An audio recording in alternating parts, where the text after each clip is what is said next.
One forgotten decision can destroy a lifetime of trust before a single word is spoken.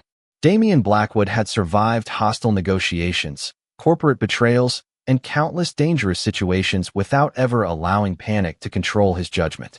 Yet on that rainy Thursday afternoon, the first mistake that truly changed his life was painfully ordinary. He had left his private encrypted phone on the kitchen counter before rushing to an emergency meeting across the city. The device was never meant to leave his side. It contained confidential conversations, security alerts, and private communications that only Damian could access. Halfway to downtown, his assistant reminded him that the phone was missing. Damian immediately instructed the driver to turn around. The meeting could wait. Something simply could not. When his car rolled through the estate gates less than 30 minutes later, the mansion looked exactly as it always had. The fountains flowed peacefully. The gardens remained perfectly maintained. Security guards greeted him with polite professionalism. Nothing appeared unusual until Damian stepped inside and noticed an unfamiliar silence. Ethan usually welcomed him home no matter how brief the visit, especially now that the Omega was expecting their first child. Even on difficult days, Ethan always managed to smile before asking whether Damian had remembered to eat lunch. Today there was only silence. Damian quickly spotted the forgotten phone exactly where he had left it beside a bowl of fresh fruit on the marble kitchen island. The screen was still illuminated. Several notifications remained visible, but one detail immediately caught his attention. The phone had been unlocked only minutes earlier. Damian frowned. Ethan knew the device existed but had never touched it before. A strange feeling settled over him as he picked it up. Before checking the notifications, he called Ethan's name while walking toward the living room. No answer came. He searched the nursery they had been preparing together over the past several weeks. Tiny folded baby clothes rested neatly inside the dresser. A half-finished rocking chair stood beside the window. Ethan's favorite knitted blanket remained draped across the armrest exactly where he had left it that morning. Everything looked untouched. Damian continued upstairs, checking every bedroom, every balcony, and finally Ethan's art studio overlooking the back gardens. The room was empty except for an unfinished watercolor painting of a quiet farmhouse beneath a bright blue sky. His concern slowly deepened into uneasiness. Returning downstairs, Damian finally unlocked the encrypted phone. The notification list stretched farther than expected. Missed calls, voicemails, secure messages. Most had arrived within the previous 48 hours while Damian had been consumed by business meetings and security briefings. Before he could read the first message, his eyes caught something lying beside the phone that definitely had not been there earlier that morning. It was Ethan's wedding ring, carefully placed beside the forgotten device as though someone wanted Damian to notice both at the same moment. His heartbeat quickened. Damian immediately called Ethan's personal phone. It rang only once before connecting to voicemail. He tried again. The same result. He contacted the estate security office. Every gate camera showed Ethan leaving the property alone less than 15 minutes earlier, carrying one small travel bag. No escort. No visible distress. No destination recorded. Damian stood perfectly still, staring at the wedding ring resting beside the encrypted phone. Then he noticed one final detail. The phone screen had not closed completely. A single unread message remained open, frozen on the display where Ethan had stopped reading. The sender's name meant nothing to Damian at first glance, but the first sentence beneath it made his blood run cold. It simply read, "If your Omega discovers this before you return, everything will happen exactly as planned." Damian stared at the unfinished message for several long seconds before forcing himself to breathe. Years of leading a powerful organization had taught him one lesson above all others. Panic never revealed the truth. Evidence did. He carefully opened the encrypted conversation, expecting threats or demands. Instead, the messages painted a far more confusing picture. Most had been sent by an unidentified contact using temporary secure accounts that disappeared after each exchange. Several warned Damian that someone inside his own organization had been manipulating information around him for months. Others urged him to move Ethan somewhere safe before the baby arrived. At the time, Damian had dismissed every warning as another attempt to distract him from more urgent matters. He had never replied. As he continued reading, Timestamps revealed that the final message had arrived less than 10 minutes before Ethan unlocked the phone. Damien slowly lowered himself into a chair at the kitchen island, realizing exactly what Ethan must have seen. Without the earlier conversations or Damien's missing replies for context, the messages appeared to suggest that Damien had known about an invisible danger while choosing to hide it from the person he loved most. Ethan had never been suspicious by nature. He believed in honest conversations and simple promises. If he had quietly placed his wedding ring beside the phone before leaving, then he had almost certainly believed Damien had been keeping something important from him. Damien immediately contacted the head of estate security and requested every available camera recording from the previous 24 hours. The footage showed Ethan moving calmly through the house, packing only a small travel bag, several prenatal medical documents, a favorite sweater, and a framed ultrasound photograph. He paused briefly in the nursery, gently touching the unfinished rocking chair before quietly closing the door behind him. There were no signs of panic, no hurried movements, no confrontation with staff. Only the heartbreaking determination of someone who believed leaving was the safest choice. Moments later, another discovery caught Damien's attention. One housekeeper remembered Ethan asking for directions to the nearest regional bus station shortly before leaving. Another employee recalled Ethan thanking everyone for their kindness in a voice that sounded unusually steady. Nobody realized those quiet conversations were goodbyes. Damien immediately ordered a search of Ethan's art studio. Hidden inside the drawer beneath his watercolor supplies was a small sketchbook.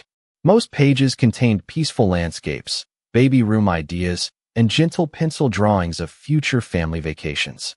Near the back of the book, however, one page stood out. Ethan had written only a single sentence beneath a rough sketch of the old farmhouse he had been painting. Sometimes protecting the people you love means walking away before someone else gets hurt. Damien closed the sketchbook slowly, his chest tightening with regret. He recognized the farmhouse immediately. Ethan had mentioned it once during a quiet evening months earlier. It belonged to an elderly art teacher who had encouraged him before moving to a small town several states away. Damien had smiled politely at the story then, never imagining the memory would become his first real clue. Before he could leave the studio, his forgotten encrypted phone vibrated again. Another secure message appeared from the same unidentified sender. This time the words were even shorter than before. You are already too late if you keep searching for answers inside the mansion. The only person who ever believed the truth is already gone.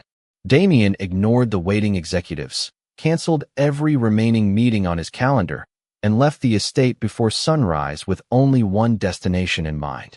The old farmhouse Ethan had sketched inside his notebook was no longer just a memory. It was the first place connected to hope instead of confusion. During the 4-hour drive, Damien replayed every conversation he and Ethan had shared over the past year. Ethan had often spoken about living somewhere peaceful after the baby was born, somewhere filled with open fields instead of constant security patrols and endless business calls. Damien had always smiled and promised that one day they would have that life. He never realized Ethan had already begun searching for it alone. By late afternoon, Damien arrived in the quiet town where Ethan's former art teacher had once lived. The farmhouse still stood at the edge of a wide meadow surrounded by maple trees, but an elderly couple now owned the property. They welcomed Damien politely after he explained that he was searching for someone important. The couple exchanged a brief glance before the wife quietly nodded. A young Omega visited us 3 days ago, she said gently. He was carrying a small travel bag and looked very tired, but he smiled the entire time. He asked whether Mrs. Evelyn Harper had left a forwarding address before she passed away last winter. Damien felt both relief and heartbreak at once. Ethan had truly been there. Did he tell you where he planned to go next? Damien asked. The elderly man shook his head. Not directly. He only mentioned that he wanted a place where his child could grow up without fear. Before Damien returned to his car, the woman hurried back onto the porch holding a folded envelope. He asked us to give this to you if you ever came looking for him. Damien accepted the letter with trembling hands, but waited until he reached the driver's seat before opening it. Ethan's familiar handwriting immediately filled the page. There were no accusations, only quiet honesty. Ethan wrote that discovering the encrypted phone had not broken his heart because of the mysterious messages alone. It was the realization that Damien had been carrying a burden in complete silence. Ethan believed that if Damien could hide something so important, then perhaps he no longer felt safe sharing his fears with the person who loved him most. Ethan explained that he had left not because he stopped loving Damien, but because he feared becoming another responsibility while Damien faced dangers he refused to discuss. At the bottom of the page, one final sentence had been added after a long pause in the handwriting. If you are reading this, it means you chose to search for me instead of searching for someone to blame. Damien quietly folded the letter and closed his eyes. For the first time since Ethan disappeared, he understood that this journey was not about convincing Ethan to come home. It was about becoming the person Ethan could trust again. As he started the engine, his encrypted phone vibrated once more. This time the anonymous sender attached a single photograph. The image showed Ethan standing beside the sign of a small community health clinic, taken only hours earlier. There was no address, only a handwritten note beneath the photograph that read, "He still believes there is goodness in you. Do not make him regret it." When Ethan stepped onto the nearly empty bus that rainy afternoon, he carried only one small travel bag, a folder containing prenatal medical records, and a heart heavier than anything he had ever known. Every mile placing distance between himself and the estate felt both painful and necessary.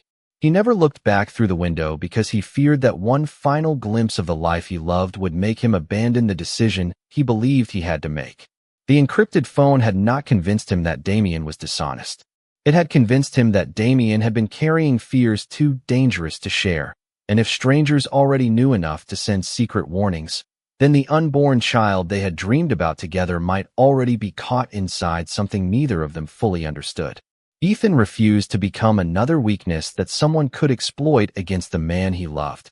Several hours later, he arrived in a quiet rural town surrounded by rolling fields, old wooden churches, and family-owned farms where very few people knew his name. The community health clinic accepted new patients without unnecessary questions, and the small apartment above a local bakery offered exactly what Ethan needed most: peace, privacy, and enough room to begin again one careful day at a time. Every morning, Ethan walked slowly to the nearby park before attending prenatal appointments recommended by Dr. Rebecca Collins, a kind physician who encouraged him to focus on reducing stress instead of carrying every burden alone. Ethan smiled politely during each visit, but every evening, he found himself staring at the wedding ring resting inside a small wooden box beside the bed. He had not thrown it away because his love for Damien had never disappeared. He simply no longer knew whether love alone could protect a family from secrets left unspoken. Whenever loneliness became difficult to ignore, Ethan opened the sketchbook he had carried from the estate.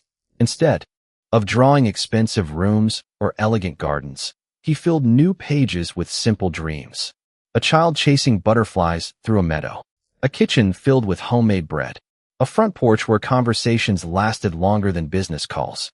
Those quiet pictures reminded him why he had chosen to leave before fear consumed everything they had built together. One afternoon, while volunteering at the bakery downstairs, Ethan noticed a familiar black sedan slowly driving through the town before disappearing around the next corner. His heart skipped for only a moment. The car looked remarkably similar to one Damien often used, yet Ethan quietly reminded himself that hope could easily create illusions. He finished arranging fresh loaves on the shelves before returning upstairs, unaware that someone had indeed come searching for him only a few streets away. That evening, another envelope arrived beneath the apartment door without a return address. Inside was a single handwritten note. "He has not stopped looking for you." Ethan read the sentence several times before carefully folding the paper. There was no signature, no explanation, and no indication of who had delivered it. Instead of feeling relief, Ethan felt uncertainty.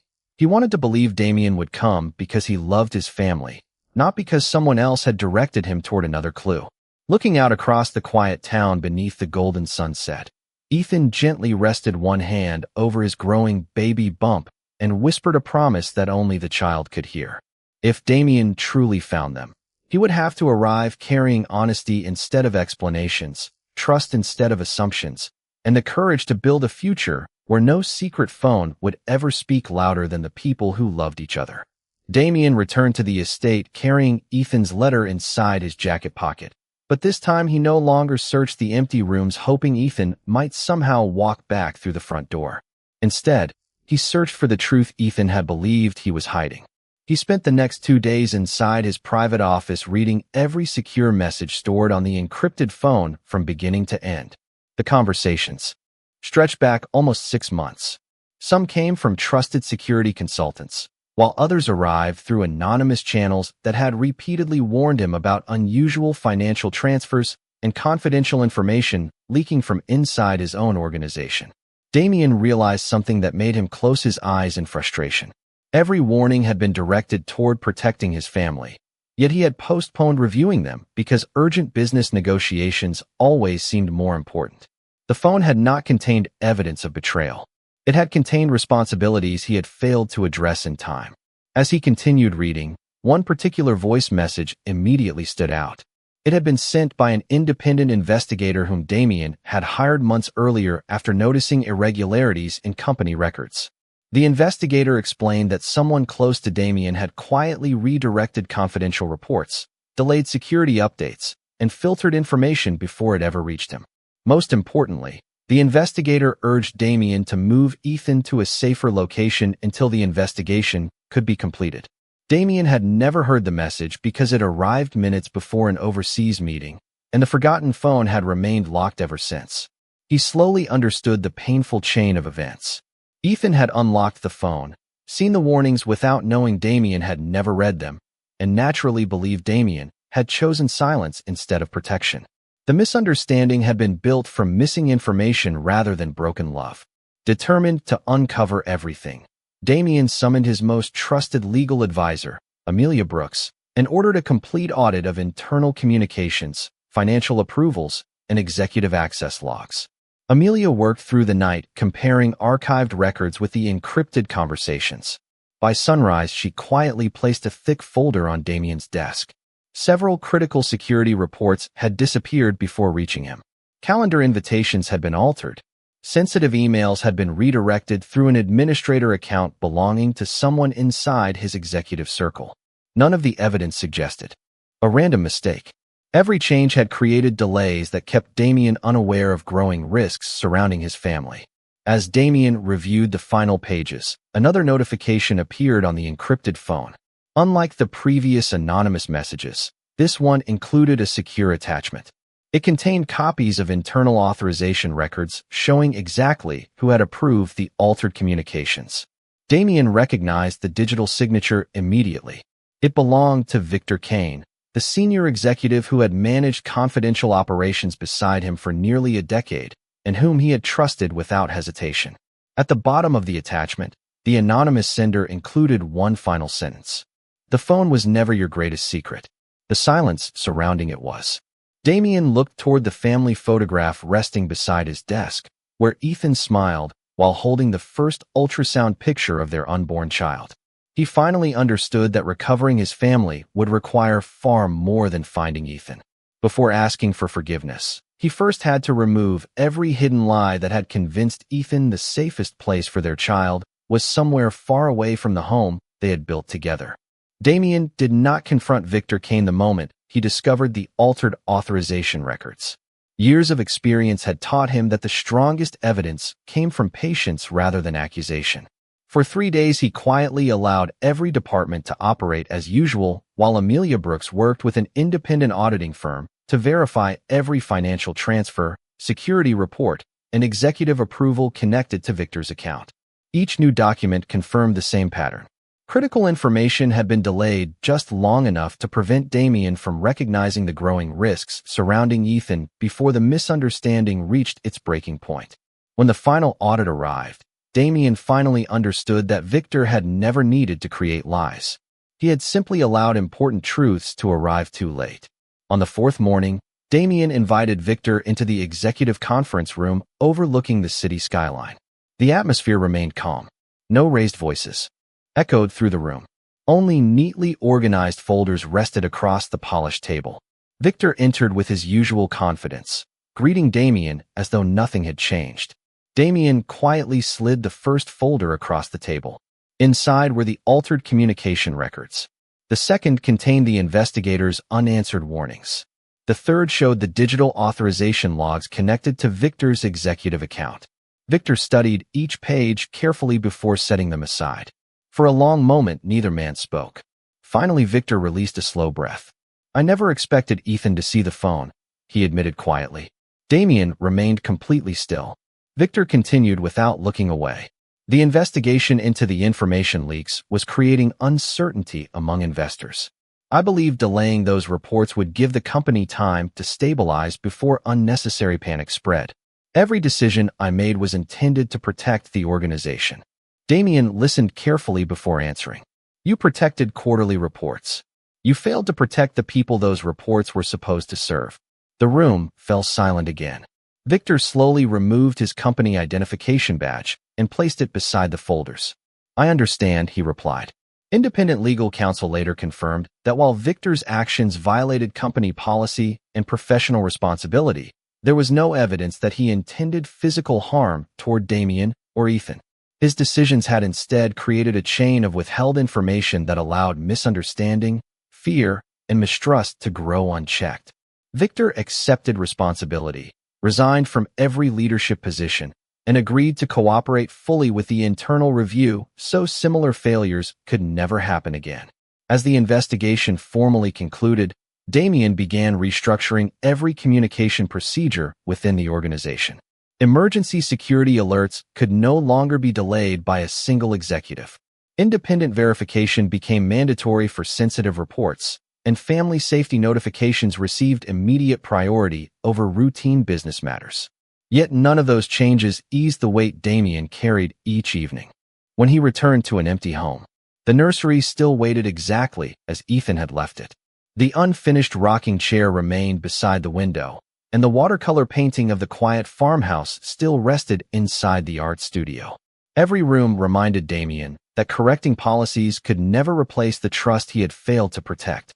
Late one evening, his encrypted phone vibrated once again. Expecting another anonymous message, Damien unlocked the screen with quiet determination. Instead, he found a new secure attachment containing a recent medical appointment confirmation from a small community health clinic together with a handwritten note scanned into a single image. "The baby is healthy. Ethan is healthy. He still checks the mailbox every morning, even though he tells himself he has stopped waiting. If you truly wish to rebuild what was broken, come with honesty instead of explanations." Damien carefully closed the message, picked up Ethan's wedding ring from the keepsake box where he had protected it since the day Ethan left, and quietly realized that his next journey would not be about proving himself innocent. It would be about proving every single day that the family Ethan dreamed of could finally become a place where no silence would ever matter more than love. Damien left before sunrise, carrying only a small travel bag, Ethan's wedding ring, and the determination to speak with complete honesty for the first time in months.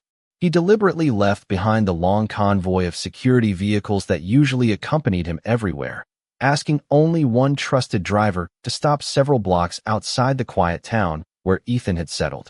The rest of the journey he completed on foot beneath a cool autumn sky, passing family-owned shops, modest homes, and tree-lined streets that felt wonderfully distant from the constant pressure of his former routine. Every step reminded him that rebuilding trust could never begin with power. It had to begin with humility. At the same time, Ethan unlocked the mailbox outside the small apartment above the bakery, following the habit he had never managed to abandon. Every morning, he quietly reminded himself that he expected nothing, yet every morning he still looked inside before beginning work. The mailbox was empty once again. Ethan smiled sadly at his own hope and closed the lid before walking downstairs to help prepare fresh bread for the morning customers. Hours later, as warm sunlight filled the bakery, the small bell above the entrance chimed softly. Ethan looked up automatically, expecting another regular customer. Instead, he saw Damien standing quietly near the doorway. Neither of them spoke. The noise of the bakery faded into the background as months of unanswered questions seemed to gather inside a single silent moment. Damien did not step closer. He simply waited, allowing Ethan the space to decide what happened next. After several long seconds, Ethan slowly walked toward him. "How did you find me?" he asked gently. Damien answered without hesitation. "One clue at a time, and each one reminded me how much I had failed to see." Ethan studied his face carefully. The confident executive who had always appeared impossible to shake now looked tired, humbled, and completely sincere. Damien reached into his coat pocket and placed the wedding ring on the small wooden counter between them. "I never stopped keeping this safe," he said quietly. "Not because I expected you to come back, but because I hoped one day I would become worthy of asking for your trust again." Ethan looked down at the ring, but made no move to pick it up. "I did not leave because I stopped loving you," he admitted softly. "I left because I believed silence had become stronger than the promises we made to each other." Damien nodded slowly. "You were right. I believed protecting you meant carrying every burden alone. I understand now that silence protected nothing. It only created space for fear." Ethan's eyes filled with quiet emotion, yet he remained composed. "What happened after I left?" Damien explained everything without hiding his own mistakes. He described the unread security warnings, the delayed reports, Victor's decisions, the completed investigation, and every change he had made to ensure no single person could ever isolate critical information again. He never asked Ethan to forgive him. He simply shared the truth from beginning to end. When he finished, the bakery had grown almost empty. Ethan looked toward the window where golden afternoon light stretched across the sidewalk before resting one gentle hand over his growing baby bump. "Our child deserves a home built on honesty," he said. Damien met his gaze with quiet certainty. "Then I will spend the rest of my life building exactly that, one honest day at a time, whether it takes weeks, months, or even years." For the first time since leaving the estate, Ethan allowed himself a small hopeful smile. He did not place the wedding ring back on his finger, but neither did he push it away. Instead, he carefully closed his hand around it. And that single quiet gesture told Damien that while forgiveness could never be rushed, hope had finally found its way back into both of their hearts. Over the following weeks, Damien kept every promise he had made inside the little bakery without asking Ethan for anything in return. Instead of urging him to return to the estate, he rented a modest furnished house only a few blocks away and quietly adjusted his schedule so he could spend several days each week in the peaceful town. His executive team quickly learned that family appointments could no longer be interrupted by unnecessary meetings, and every important business decision was carefully delegated instead of resting entirely on Damien's shoulders. For the first time in years, his calendar reflected the life Ethan had always hoped they might build together. Ethan noticed the changes long before Damien mentioned them. He saw Damien walking to the neighborhood grocery store carrying reusable shopping bags instead of relying on assistants. He watched him greet local shop owners by name, patiently wait in line for fresh bread each morning, and volunteer during a weekend community cleanup organized by the town. None of those moments felt staged. Damien never looked around to see whether Ethan had noticed. He simply lived differently because he understood that trust returned through consistency rather than grand gestures. One crisp autumn morning, Dr. Rebecca Collins invited both of them to attend a routine prenatal appointment together. Ethan hesitated before accepting, but eventually nodded. Inside the quiet examination room, Damien remained beside Ethan without attempting to lead the conversation. He listened carefully as the doctor explained that the pregnancy continued to progress well and that both parent and baby were healthy. When the tiny heartbeat filled the room through the monitor, neither Damien nor Ethan spoke. Damien quietly reached for Ethan's hand, but paused before touching it. Ethan looked toward him, then gently closed the remaining distance himself. Their fingers rested together while they listened to the steady rhythm that reminded both of them what truly mattered. After leaving the clinic, they walked through the nearby park beneath trees glowing with brilliant shades of gold and crimson. Children laughed on a distant playground while families gathered for afternoon picnics across the wide green lawn. Ethan finally broke the comfortable silence. "Do you ever regret choosing this slower life?" Damien smiled softly before answering. "I regret believing success required sacrificing the moments that should have mattered most. I do not regret changing." Ethan nodded thoughtfully. "Neither do I." As the weeks passed, they slowly rebuilt ordinary routines together. Damien helped assemble a small nursery inside the rented house, using simple wooden furniture instead of expensive custom designs. Ethan painted gentle watercolor landscapes for the baby's room, while Damien carefully hung each framed picture exactly where Ethan suggested.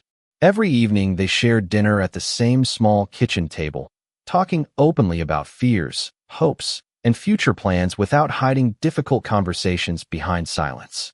One afternoon, while organizing baby clothes inside the nursery, Ethan opened a small keepsake box Damien had quietly placed on the dresser. Inside rested the wedding ring, the ultrasound photograph, and the encrypted phone that had once separated them. Damien stepped into the room just as Ethan looked up. "I almost threw this phone away," Damien admitted honestly. "Then I realized forgetting it was never the real mistake. Failing to speak openly with you was." Ethan carefully picked up the device before placing it back inside the box. "Then let it stay here," he said warmly. "Not as a reminder of what we lost, but as proof of what we learned." Damien smiled with quiet gratitude. A few moments later, Ethan slipped the wedding ring gently back onto his finger for the first time since leaving the estate. Neither of them celebrated with dramatic words. They simply stood together in the peaceful nursery, surrounded by soft afternoon light, knowing that the strongest promises were no longer spoken through perfect plans or hidden responsibilities, but through the quiet choice to face every tomorrow side by side with complete honesty. 5 years later, the quiet town that had once become Ethan's refuge had transformed into the place where every member of their family truly belonged. The modest house where Damien had chosen a slower life now echoed with laughter, music, and the joyful footsteps of a curious little boy named Noah, whose bright smile reminded both parents every day that hope could grow from even the deepest misunderstanding.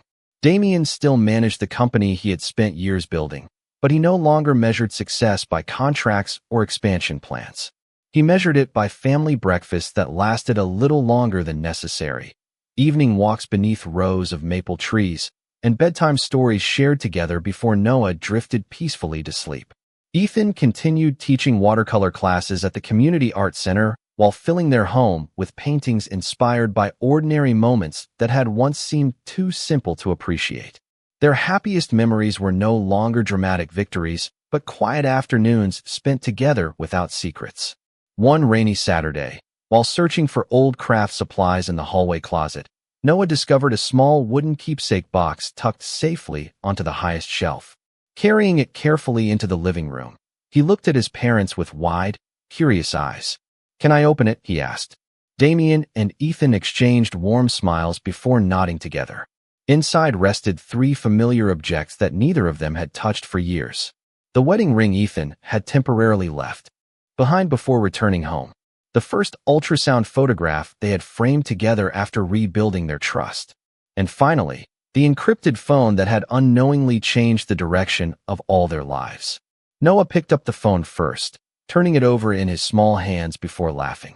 "Does this old phone still work?" Damien smiled gently. "Probably," he answered, "but it has already finished its most important job." Noah tilted his head with innocent curiosity. "What job was that?" Ethan carefully lifted the phone from the box and placed it beside the family photograph standing on the bookshelf. It reminded us that people should never let silence answer questions that only honest conversations can solve. Noah looked from one parent to the other before nodding thoughtfully, as though storing the lesson somewhere deep inside his growing heart. Later that evening, after Noah had fallen asleep upstairs, Damien and Ethan sat together on the front porch watching gentle rain fall across the quiet street. Damien reached for Ethan's hand, just as he had done during that prenatal appointment years earlier, and smiled. "Do you ever wonder what would have happened if I had remembered the phone that morning?" Ethan looked toward the softly glowing windows of their home before answering. "Sometimes. But then I remember that forgetting the phone was never what truly changed us. Learning to speak honestly changed us." Damien quietly nodded. Together they watched the rain slowly fade as evening sunlight broke through the clouds, filling the garden with warm golden light almost identical to the day they had chosen to begin again. Inside the house, the old encrypted phone rested peacefully inside the keepsake box, no longer carrying unread warnings or hidden messages. It had become something far more valuable. A simple reminder that trust is not protected by locked devices, private secrets, or carefully guarded silence. Trust grows when 2 people choose to listen before assuming, to speak before fear takes root, and to protect each other with honesty every single day. And in the end, That quiet choice became the greatest legacy Damien and Ethan would ever pass on to. The family they had fought so hard to build together.